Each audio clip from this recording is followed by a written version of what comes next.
All right, we're 5-0 with a push in our last six $1.99 daily best plays on BrockPage.com. And the link for today's $1.99 daily best play is in the description section below. $1,000 bettors are up over $4,500 during that span. And if you're not signed up for that package, or if you have no idea what I'm talking about, I'm going to explain a little bit more about it in just a moment. But before we go ahead and move on, just want to take a quick time out and welcome you to the video. My name is Brock Page and I do sports picks for free right here on YouTube. I also sell my personal bets on BrockPage.com. And I have packages on that website starting at just $1.99. Now the purpose of these YouTube videos is to provide you with free informational sports betting content. It's also designed to generate interest in signing up for a membership on my website. Now you may be wondering what the difference is between what I do here on YouTube and what I do on my webpage. Well, what I do here on YouTube is I'll handicap the entire slate of games in any given sport, side and total, or at least most of the games. And then what I do on my website is, well, I actually share with you which one of these free YouTube picks on my channel that I'm actually betting on personally. And with that, guys, let's go ahead and dive into some college basketball action. Not a huge slate here on a Sunday, but definitely a couple games of interest. So we're going to go ahead and get started with SMU taking on Houston. And that's going to be a 12:30 Eastern start time on Sunday, February 27th, 2022. Houston's minus 11 with the total at 137.5. And despite how good SMU's been this year, the Cougs have been virtually unbeatable at home this season. They're actually 13-1 straight up at the Fertitta Center, and they're amongst the best defensive teams in the country. Now, Houston allows only 54 points a game in front of their home fans. They're currently leading the country in defensive field goal percentage. Now, scoring-wise, when it comes to the offensive production in this one, Fabian White is drilling 40% of his shots from three-land. He's also averaging a dozen points a game. Meanwhile, Kyler Edwards, he's scoring over 13.5 points a game himself, along with 5 rebounds and a couple assists. Now, when it comes to offensive production in this one, the Cougs are averaging 77 points a game in the Fertitta Center. These guys have been pretty good offensively at home.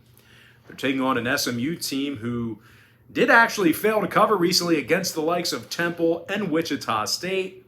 Now, the Mustangs have also struggled with Houston in recent meetings.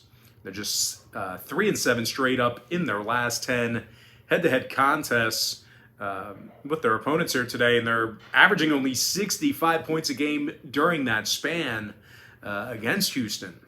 And I'll tell you what, speaking of offensive struggles, SMU is shooting just 41% from the field on the road this year.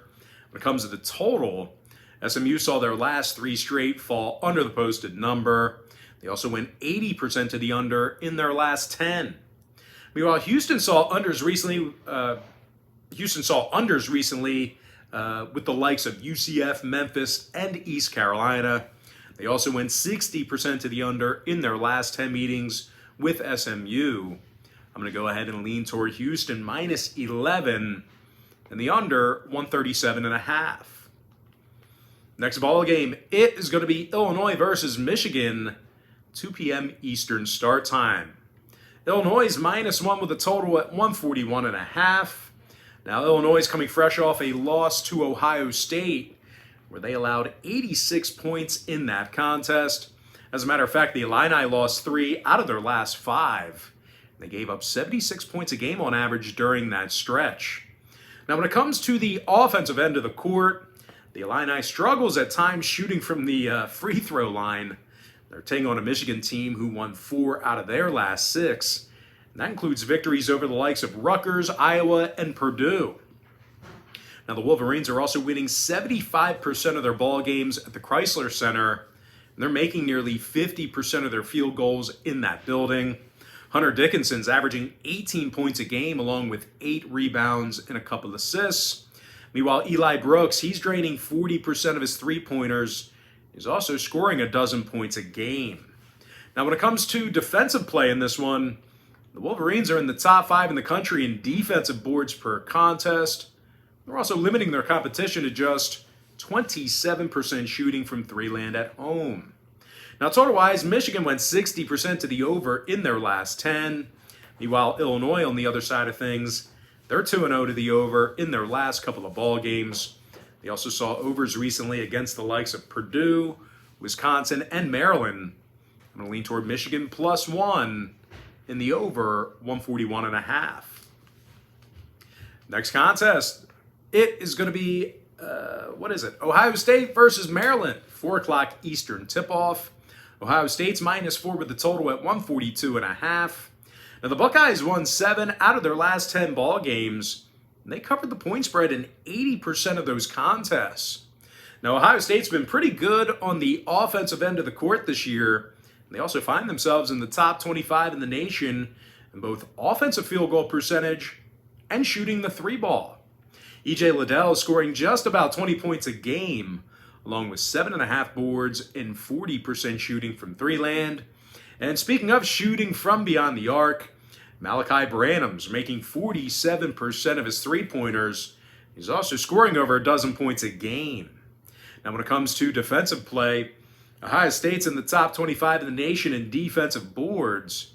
They're taking on a Maryland team who covers in just 31% of their home games. They have only 2 victories since January 25th. Now, the Terps really haven't been too good offensively. They're scoring just 69 points a game at the Xfinity Center. They're also amongst the worst in the Big Ten in shooting the three ball at home. Now, when it comes to the total in this one, 7 out of Maryland's last 10 meetings with Ohio State got over the line. So if you're into historical trends, you certainly want to think about that one there. Meanwhile, the Terps on the other side, they saw overs recently against the likes of Indiana, Nebraska, and Iowa. Now, Ohio State, they saw their last 2 straight get over the line themselves. 70% to the over this year when traveling. I'm going to lean toward Ohio State -4 and the over 142.5. Next contest, it is going to be St. John's versus DePaul, 5 p.m. Eastern tip-off. St. John's is -3.5, totals 152. But as good as the Red Storm's been offensively this year, these guys actually have a losing record on the road, and they simply don't play good enough defensively. St. John's allows 77 points a game away from home, and they've done a pretty bad job grabbing defensive boards. Meanwhile, offensively, as good as they've been, these guys are making only 66% of their free throws this year. Now, they're taking on a DePaul team who covered in 6 out of their last 8, and they do a pretty nice job of scoring points against St. John's. The Blue Demons are averaging 79 points a game in their last 10 head-to-head meetings with the Red Storm. They also find themselves averaging 77 points a game this year on their home court. Javon Freeman Liberty scoring over 20.5 points per contest, along with 7 rebounds and 3 assists. Meanwhile, David Jones, he's averaging 14 points a game, along with 7 rebounds and a couple assists as well. And speaking of rebounds, DePaul's actually amongst the better offensive rebounding teams in the Big East. When it comes to the total in this one, DePaul's 11-5 to the over in the Wintrust Arena. Meanwhile, St. John saw their last 3 straight get over the line themselves, 7-1 to the over in their last 8. I'm going to lean toward DePaul +3.5 and the over 152.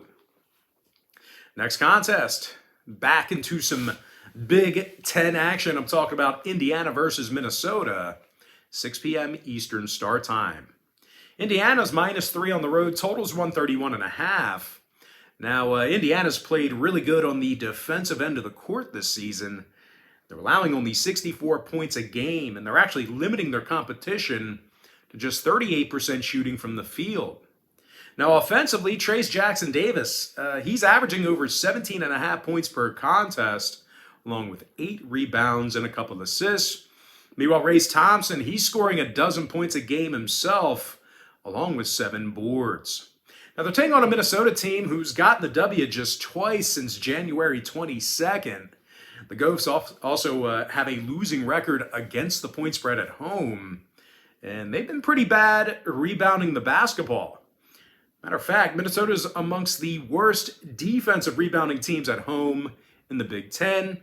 When it comes to the injury report, Ramberg, he's still out indefinitely for Minnesota. Meanwhile, for Indiana, Lander and Galloway are questionable for them. Finney still out for the Hoosiers as well. Now, total-wise, Indiana went 4-0 to the over in their last 4 straight, 6-3 to the over in their last 9. Meanwhile, Minnesota's 64% to the over in their home games this year. I'm going to lean toward Indiana -3 in the over 131.5. And with that, guys, we're going to jump into our next and final free pick for the video. It is going to be Nebraska versus Penn State, 7 o'clock Eastern tip-off. Penn State's -10.5, totals 138. Now, the Nittany Lions have been real tough at the Bryce Jordan Center this year. They're 10-4 straight up in Happy Valley. And they covered an over 64% of those home games. Jalen Pickett scoring over 12.5 points per contest, along with 4 boards and 4 assists. Meanwhile, Sam Sessoms is making over 43% of his shots from downtown. He also scores nearly a dozen a game as well. Now, when it comes to defensive play, the Lions allow only 62 points a game at home. They're limiting their opponents to just 39% shooting from the field there. Now, they're taking on a Nebraska team who's gotten only 2 wins since November 27th of last year. And in addition to that, the Cornhuskers have yet to win a game away from home this season. Now, Nebraska's biggest problem has been their defensive effort. It's virtually non-existent. These guys are allowing 88 points a game when traveling, and they're terrible at grabbing defensive boards on the road. Now, total-wise, 5 out of Nebraska's last 8 got over the line. They also went 7-3 to the over in their last 10 meetings with Penn State. So once again, if you're into historical trends, plenty of overs to go around. Meanwhile, the Nittany Lions, they saw overs more recently with the likes of Iowa and Indiana. I'm going to lean toward Penn State -10.5 and the over 138. And with that, guys, that's going to do it for me. Don't forget to check me out on BrockPage.com. Now, if you guys do end up getting a membership here today on my website, just keep in mind you're going to get billed the day you sign up and then the first of every month following that. I always tell folks in every single video, the earlier in the month you sign up, the better. And guys, if you want to get access to every single bet that I give out on that website, you're going to want to sign up for my board member tier package. But most importantly, guys, got to thank you for joining me right here on YouTube. Really hope you enjoyed all this great free content, all this great free information. And with that said, guys, happy Sunday to you. Best of luck to you. And I look forward to seeing you later on today on my website at BrockPage.com.